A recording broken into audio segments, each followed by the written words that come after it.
to the city council because I'm supposed to get grilled for my reappointment on the 16th. So Oh, maybe I can do that instead. It'll yeah, only be a few minutes. yeah, Huh. yeah. You can zoom in.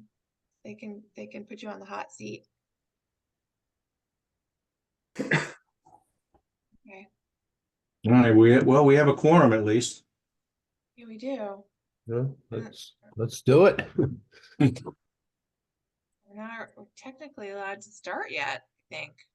No, Yeah, Gretchen. got Gretchen. We got a quorum, but we don't have 6:45. All right, so it's good to know about the. You didn't hear that. It sounds like we don't have a quorum for the July 16th meeting, so we will cancel that and just push everything on that agenda to the first meeting in August. And it was just 2 certificates of compliance. I don't think that they're going to find us. Yeah, since they're already selling units or renting units, what Yeah. do they care? So what is the first meeting in August? What date? Because That is The August 6th. yeah, I can't make that one. I could have made Okay. the 16th, but I can't make it. Okay. but not August 6th. Okay. I will have to check with everybody else as well. And then the following one will be the 20th.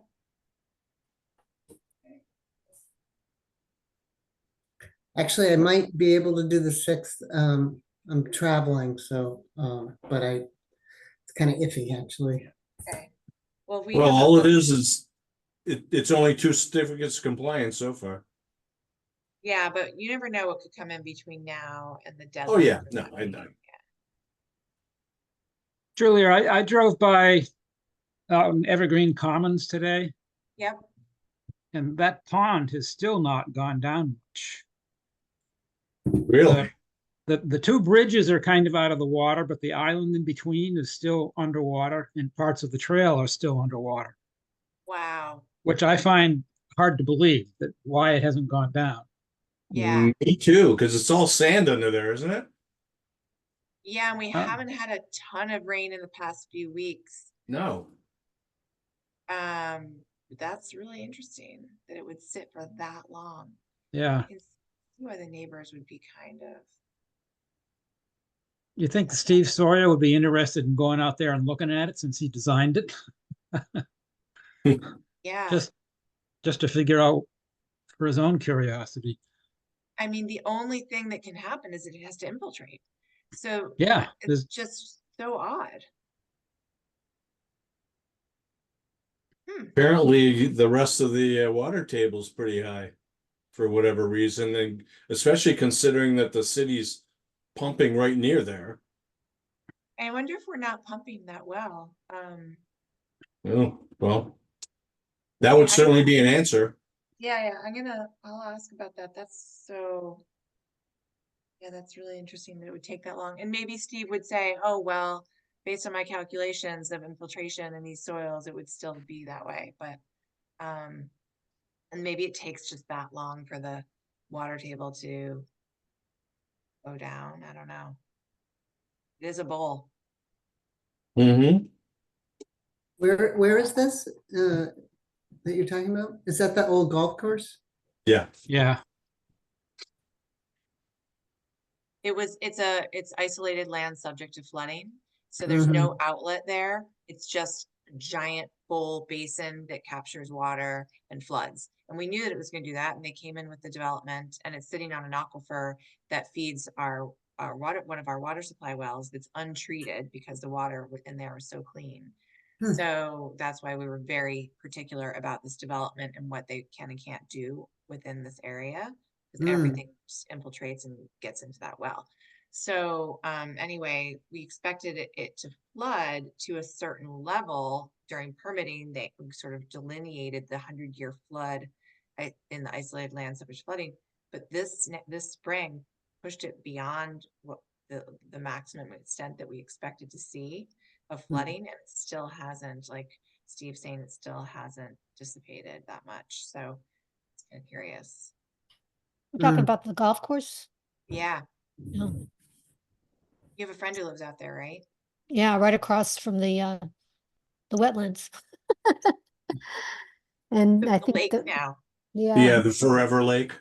yeah, people are upset and worried about mosquitoes, and I think it's a bit of a Yeah, bit of a scene there. just nothing we can do about it, unfortunately. Mm. Well, they were gonna have mosquitoes anyway. Yeah, exactly. But I mean, if the pond's not going down, it sounds like we should at least quiz the consultant about this. Yeah, yeah, no, it's a really good point. I'll send an email to Steve. Maybe they should sink some wells. Mm. I Yeah, don't know. I think the Alrighty, city look on that. it is 6:45, so let's not waste anybody's time here.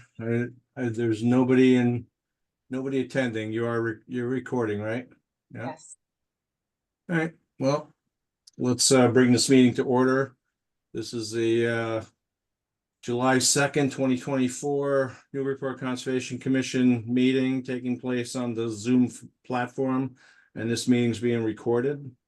The first item on the agenda are the approval of meeting minutes from June 18th. Does anybody have any corrections, changes, additions? Mm. Okay, Motion to approve? Second, all right, roll call, Steve Moore, Yes. Barb Riley, Yes, David Vine, Yes, Carol Wagon, yes. and I vote yes. All right, next, do we have any Plum Island updates? Not really, not specific to Newburyport. There was an MRBA meeting last week, or we could go Friday, and we got some good updates. But David, you were there. I mean, aside from feeling like Yeah. David should probably design a weir in the jetty, we didn't get much movement.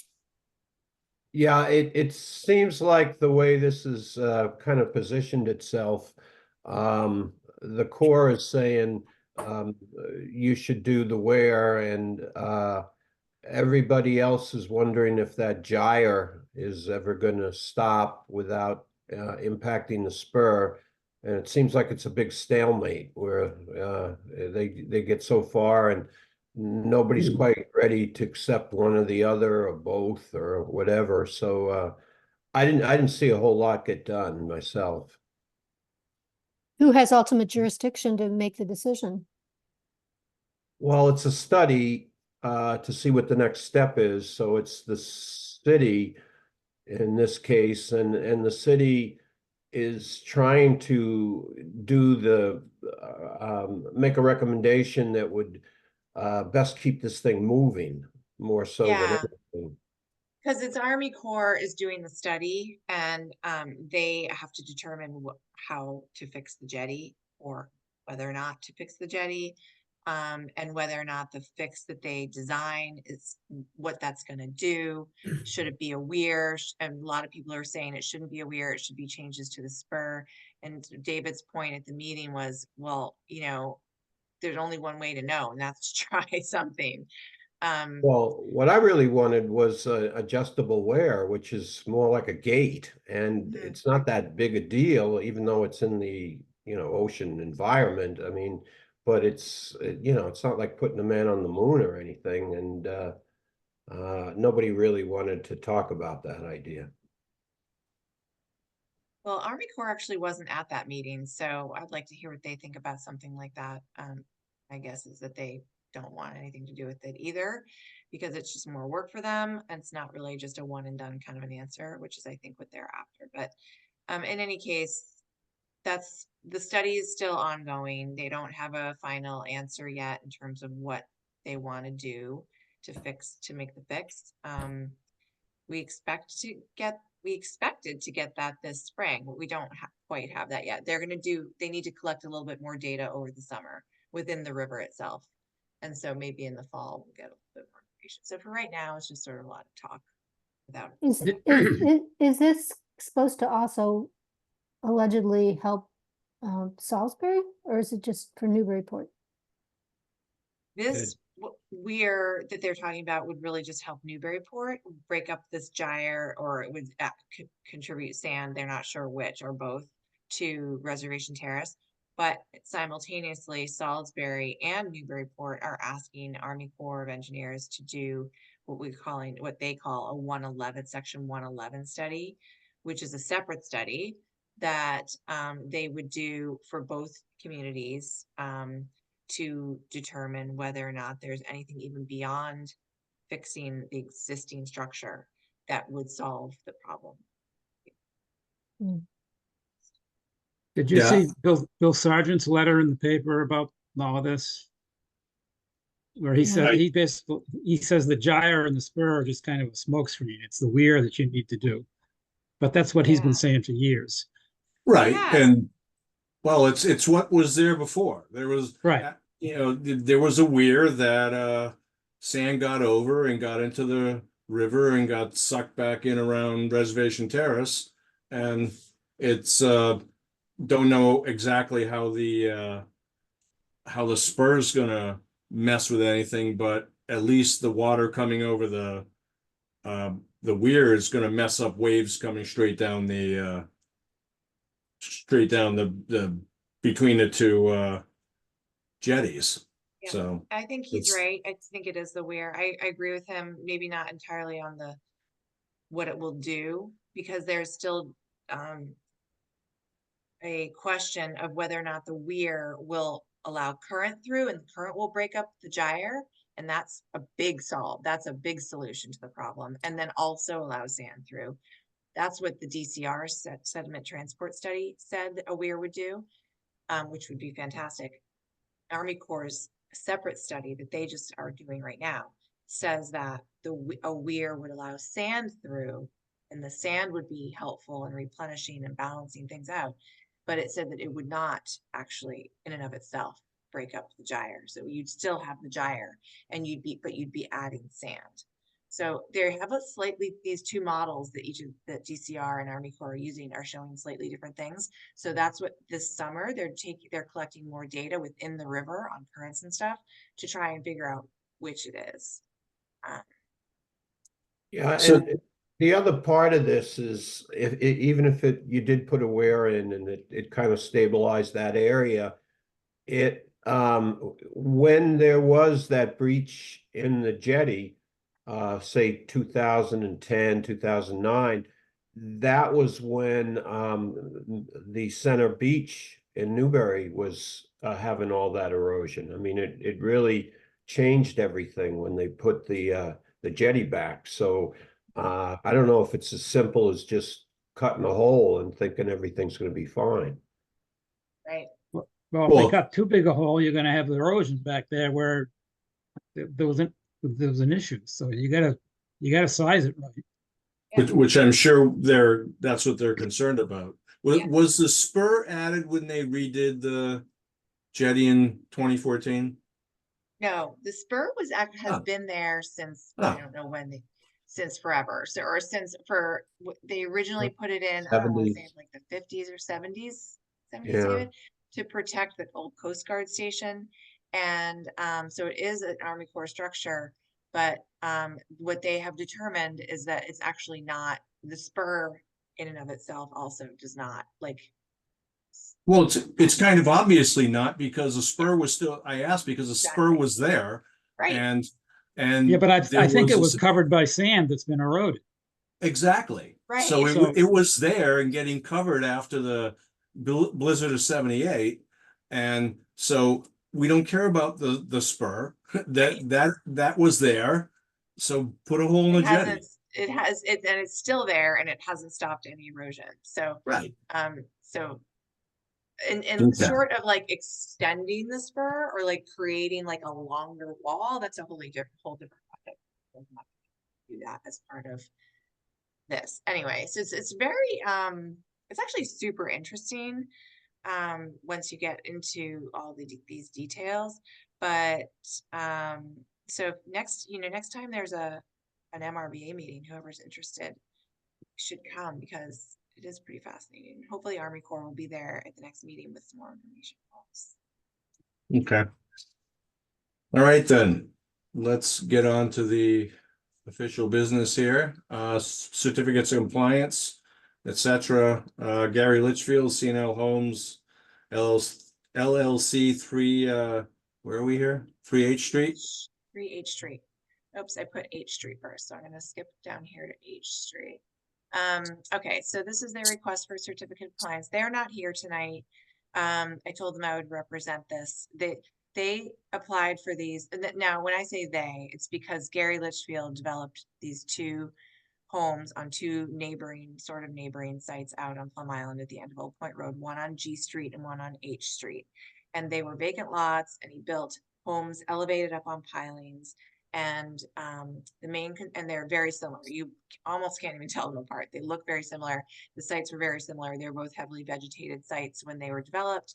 And so the commission made it very clear that there can be no loss of vegetation. So to mitigate for these new footprints on these lots where they have elevated structures with parking underneath, that they needed to have every other part of the site vegetated. And they had very specific planting plans with certain numbers of trees that were required to survive as part of the certificate terms and conditions.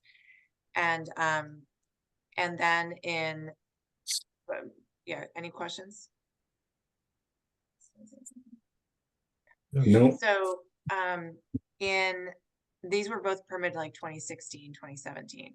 And then in around 2021, they came in with the request for certificate of compliance and as-built plans. So let's see if I can get these up. This was the order of conditions. This is a minor modification on 3H Street.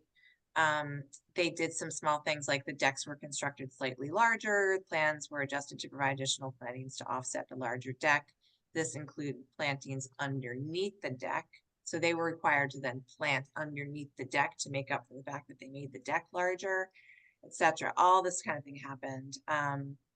But the rear deck was also larger and would have plantings under, etc. So, and the reason why they thought the plantings were survived is because the decks are so high up. So that's what we did with 3H Street. And then they came in with, this is the as-built plan for 3H Street. And you can see kind of what they did here.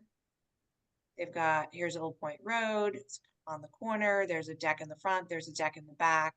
They had stair coming down from underneath the deck itself. All these or the shrubs and plants that went in, etc.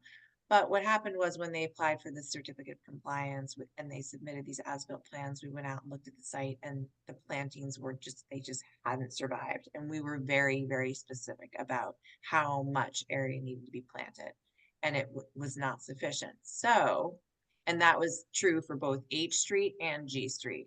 So we met out there, we had a site visit. Some of you might remember if you were there, with their landscape architect. I forget what her first name is, but last name is Asbanes. And she had given us, put together this report for 1G and 3H. And noted that really the trees that went in survived. And those were very important. We wanted those. The shrubs didn't do quite as well.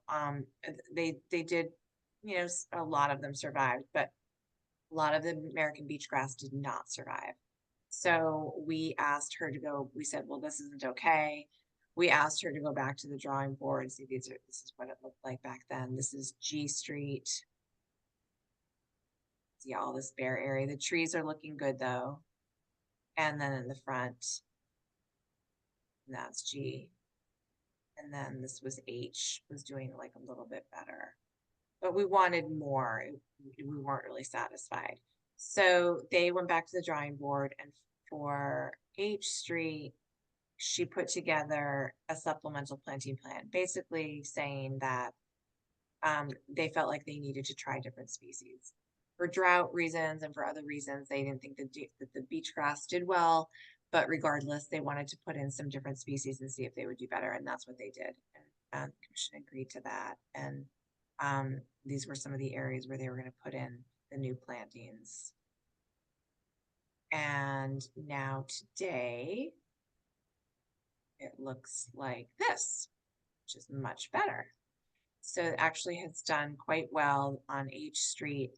You can see the dune grass even has been expanding a lot, which is great. It just maybe had a few bad years because of the droughts, but it's doing a lot better now. And you can see some of the other shrubs and other plants and species that they had put in. Doing much better. So this is H Street, and they've been very good about tending to it and supplementing things.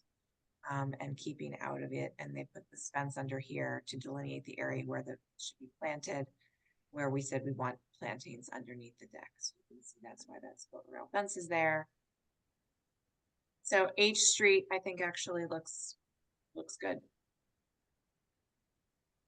Okay. And if you want me to do, should I just go straight to G Street? And vote Yeah, on you it? might as well. Okay, We'll- so let's, yeah. I just had a question. So the area that's supposed, you said 100%, but all that, the driveway obviously is Right, shells. So that's right. not supposed to be part of No, that 100%. was, yeah, it was excluded. So what we meant was we wanted everything to be vegetated outside of the driveway and the built areas and the areas that were designated as sort of like outdoor activity zones.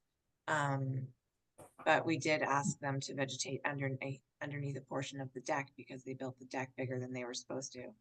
And so they, put in a lot of effort over the past few years to get that done. And it is, Julian, I think, yeah, go ahead. Yeah, in that picture that you're showing right now, there is Yes. a fairly large bare spot there. Yes, there are. It's not perfect. And that's what, I guess my point here is that, and what I tried to convey in my memo to you guys, or the email that I sent, was that I think it's unrealistic to promise on the part of an applicant or consultant working for the applicant when they want to get their project built and they're talking about mitigation for increased footprint. It's not okay to be promising 100% coverage of vegetation at the end of the day. When you're starting with a site that has sparse areas, you're going to end up with a site that has some sparse areas. It's just the way vegetation grows sometimes, and or it takes a long time for things to establish with anything close to 100% cover. And so I feel like in the future, when we look at a site that may look like this before someone permits it and the applicant says, well, I'm calculating all these square inches of sand as developable area so that I can expand my footprint, and then we're going to revegetate 100% in this other area. Yeah, I think you really have to take that with a grain of salt because we have not seen it pan out that way. In multiple projects, like on the other ones off of Northern Boulevard, where we've been walking around and looking at those sites too, on 63rd Street. Mhm. It's just, they shouldn't be making those promises, and we shouldn't maybe be agreeing to them in the future. Because I think at this point we've seen that doesn't go that way. Is there some way to come up with a formula that wouldn't be, that we could suggest to people so that there's some continuity, Yeah, from one project to the next, but that would be more realistic? Because I feel like we're always agreeing Yeah. to let them plant, I know. And that's a great question, because I think it's a great idea. I think we should think about that. And it could be that if you have a site that is undeveloped, right? Like let's say there's a vacant lot across the street and it looks like this, has just vegetation in and out and sparse, but there's nothing built on the site. No one's using the site. There's not a parking spot or patio or anything. Then, do you call that site 100% vegetated? with the and you say there's no developable area, with the understanding that it's probably gonna be that way at the end of the day too. You could calculate all these areas that are maybe bare, but you're not gonna achieve 100% coverage after you build if it was like that when you started. So I don't know. I mean, maybe it's sort of like, unless it's a developed part of the site, you can't count it as unvegetated. I know that's not going to go over very well, but maybe we give them a percentage. I don't know. Yeah, these two sites were seriously vegetated. These are the ones that had some of that some sort of like lichen or moss or something. Yeah, Some, it was a lichen. Remember that? We were out there Yeah, looking at it. But yeah, it was and everywhere. And you can't replace lichen. No. That's not something you can go out and buy. Well, people will promise us anything to get their to get their project through. Well, maybe it's also unrealistic for us to expect 100% coverage.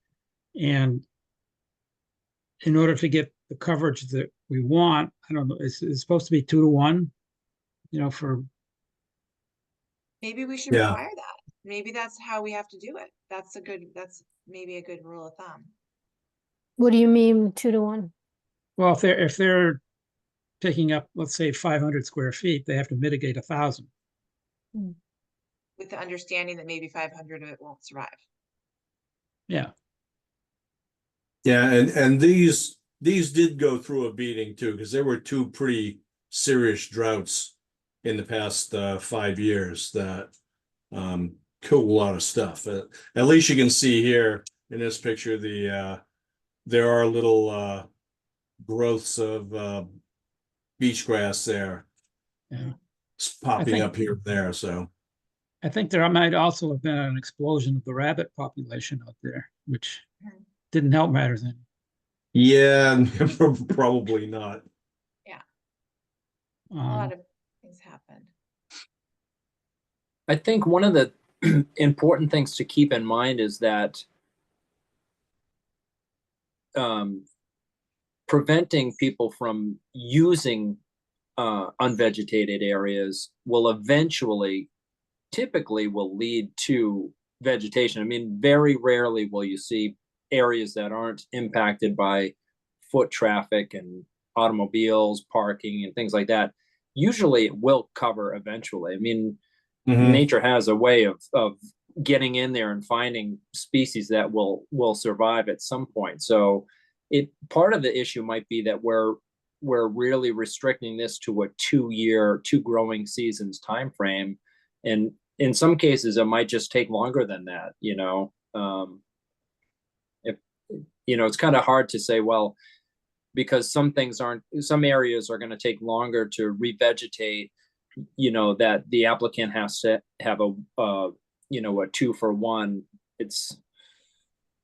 I don't know. It seems like that might be putting an undue burden on the property owners. Well, maybe a combination of, let's say, 1.5 to 1, and somehow physically restricting the use of the unvegetated area so that it does have a chance to recover. Yeah, I think that the restricting is an important thing, because here you can see there's stuff growing underneath that deck. It's fairly healthy. I was just wondering if the lichen that was there is leaving stuff in the soil that other plants can't deal with too.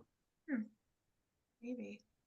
I don't think so, because typically I think out there lichens are one of the first things that might start to grow, and other things eventually Come on take after that. over. Mhm. I have seen them intermixed. I don't think the lichens are causing a problem. Okay. I think you're right though, Dan. I think especially on this site, on this one in G Street, they have been doing a really good job of staying out of these areas because they care a lot about making this work. And you can see that it's slowly happening. It really is filling in pretty well. It just takes long. And how many years has it been, Julia? Well, since they originally planted, it's been like 5 years, probably at least 5 years, if not more. But a lot of the plantings originally failed, and so they went in and replanted a couple years ago. So this is 2 years of growth after like the replanting, or they put in a bunch of new species. But some of the old species, some of the dune grass that they originally planted and failed, you can see it coming back. Yeah, no, that's good. So maybe the rabbits were assisting in that destruction. All right, we have anything else on these?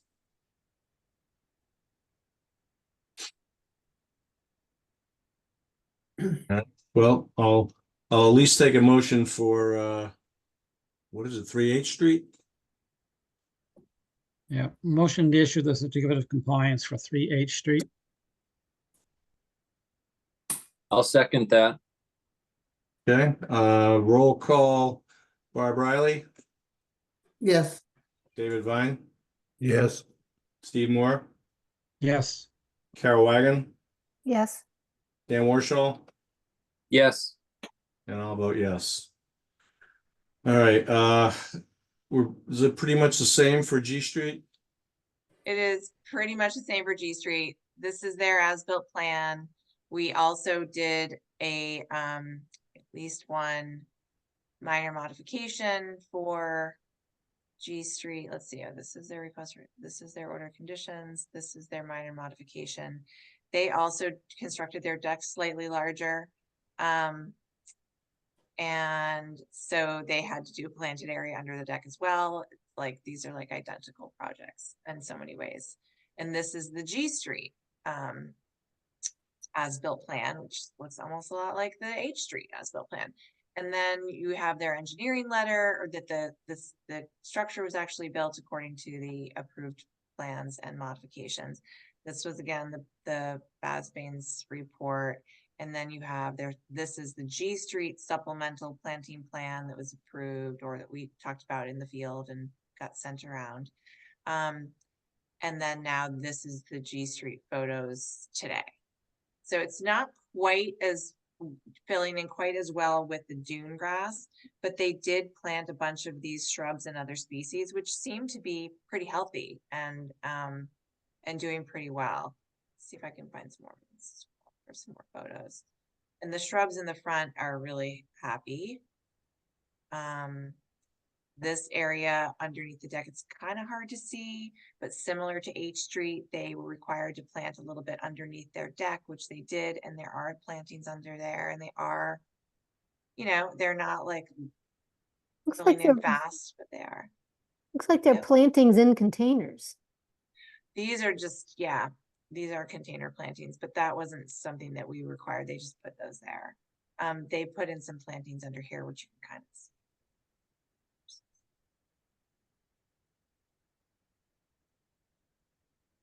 And again, the dune grass is starting to fill in where it hadn't survived before. This area over on the side, and I apologize for these photos, they're kind of in shadow, but this area on the side of the house was totally bare before. In the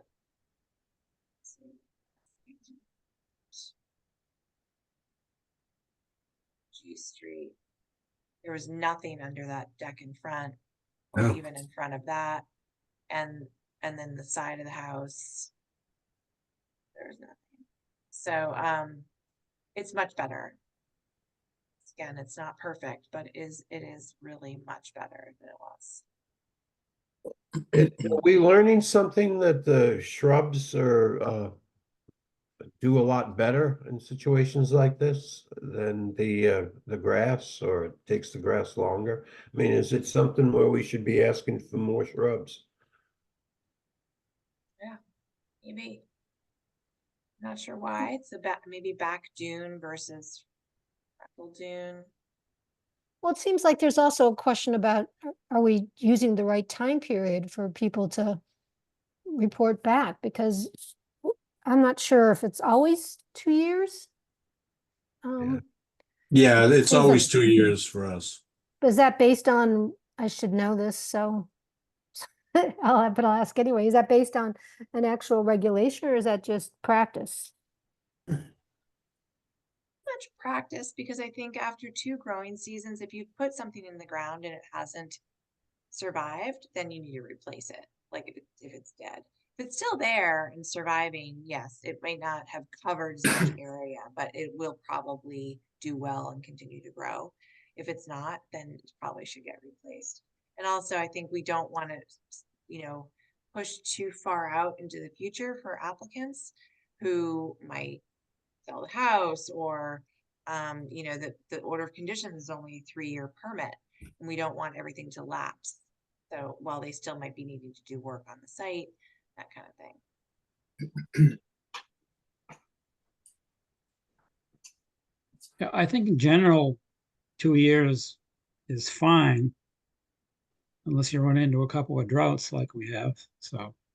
Yeah, but it's always been pretty good. But it's, Okay. it's just, we'd always get some plantings that didn't survive in certain places, but I think the past few years have been a little harsh on plant life, especially in a place like Plum Island. Okay. When they're doing construction, there's probably a lot of compaction of the soil too, right? I guess, do they normally like show where the bare areas are before and then after? And is the actual construction, does that change the soil or just the way in which the plants grow?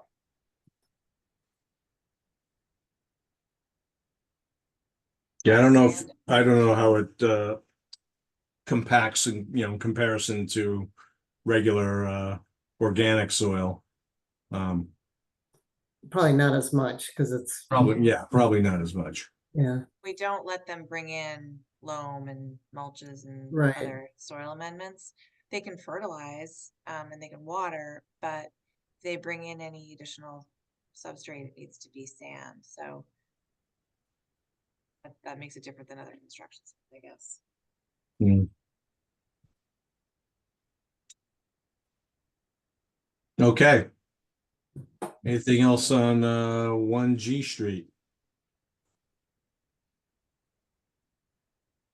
Motion to issue the certificate of compliance for 1G Street.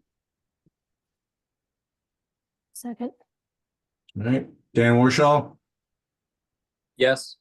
Carol Wagon, Yes. Steve Moore, Yes. David Vine, Yes. Barb Riley, yes. and I vote yes. All righty then. For those of you who were not here earlier, there will not be another meeting on the 16th. At least 4 of us are not going to be around. Don't even know if Bill's going to be back or available. So the next meeting is what? August 6th, maybe? August 6th. All righty. So Anybody else? Anything else? I think that's my anniversary. I have to check my ring. August 6th. Well, that's a good excuse if you can't make it, Dan. I can't even see it. I'll have to get my magnifying glass out later. But it's either That's the smart 5th or the that you 6th. I wrote can it never- on your ring. Dude, that's the reason to memorize it, dude. Kids I- these things. I can't do it. I can't get it straight. Never have. What am I gonna do? Uh, How about National Grid? Are we satisfied? I mean, there doesn't seem to be anything but looks more like weeds than anything out there. It's green. I know it's green. Is that the final? I mean, is that acceptable? We don't even know how it's going to act with the water yet, but Hmm. I don't know if is Jordy satisfied with it? I mean, is it Is that, I don't think, Jordy's opinion is that it is what it is. It's their property. We're walking through it and, they promised vegetation. He's happy that it's vegetated. He's happy that they worked on the valve and the drainage and everything. But I think you're right. It remains to be seen how well that works next time there's like a flooding event. But my guess is if we get that kind of flood again, it will flood again. I think there's a 10-foot tide either September or October. So, or actually it's 10.3 feet. That should prove to be interesting. Well, they haven't asked, come back in and ask for the certificate of compliance yet. They just done that. So.